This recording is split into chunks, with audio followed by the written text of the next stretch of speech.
If you were applying to colleges this year, you probably took a look at the US News and World Report rankings for different colleges.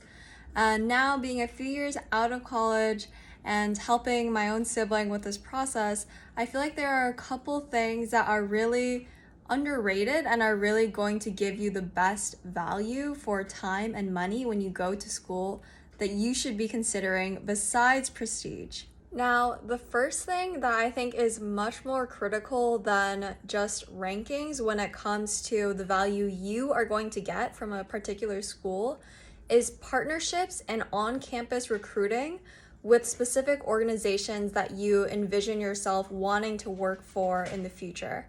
So for example, when I was in school, we had on-campus recruiting for various major consulting firms, and they would actually come to campus in the fall and they would do a presentation, they would do happy hour, and they had specific slots a lot of the time allocated for schools, and they're trying to recruit from these specific schools. And that doesn't always fall in terms of just going down the US News list of most prestigious schools. You'd actually be surprised that some schools that might be considered ranked lower can still have pipelines with firms that you would want to work with. On the same vein with this, in terms of value for money, also really look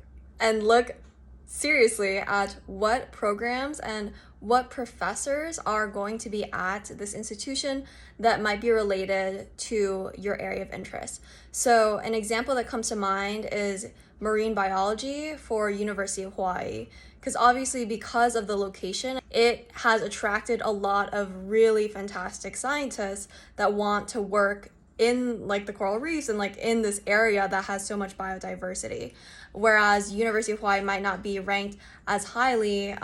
compared to other schools that you might be thinking of. But if you're interested in this kind of niche, it's the perfect place to be, and it kind of provides a value that is unique compared to other universities. Now, the third thing to consider is location. Now, this might be a little bit more obvious to some people, but when I say location, I don't mean just somewhere that you would be happy to live in for the next 4 years, though that obviously is part of it, but also somewhere that you would want to work for potentially the next few years after that. Because trying to recruit locally, even though we do live in the world of the internet and a global economy, is still generally much easier. So for example, going to school somewhere in the Bay Area would make it a lot easier in general to find a good job in tech. And if you wanted to work for the United Nations in the US, or you wanted to work for Doctors Without Borders, New York City is where the headquarters for those organizations is located. So that is obviously going to give you an advantage. And if you wanted to work in policy, then obviously being in DC is going to be a really good starting point for you, just because of the fact that you're in proximity, and therefore you can do things like internships, or you could do part-time jobs that are kind of working in that sphere and like giving you a leg up just purely based on the location. And the final thing that I think is very important to consider, and I definitely didn't think about this very much when I was 17 or 18, and I think it's such a problem that when people are so young and they're starting college, they're going to load themselves up with so much debt. So it's not that student loans or having to go into debt to go to college is necessarily,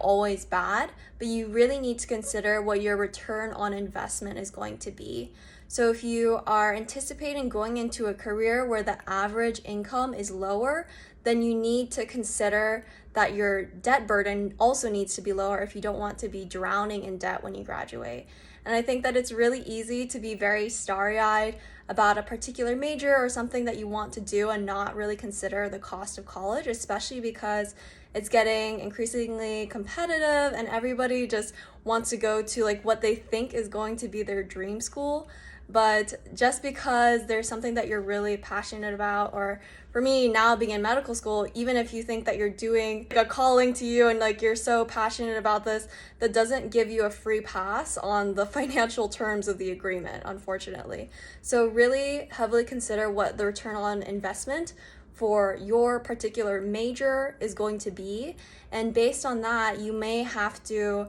consider schools that are cheaper, so that way your debt burden once you graduate is going to be much more manageable and are going to be much less stressful to deal with once you are graduated. So that is all, and I was just kind of thinking about this recently, so I thought I would share because these are definitely things that I would have wanted to know when I was considering schools. So I hope it was helpful, and have a great rest of your day. Bye.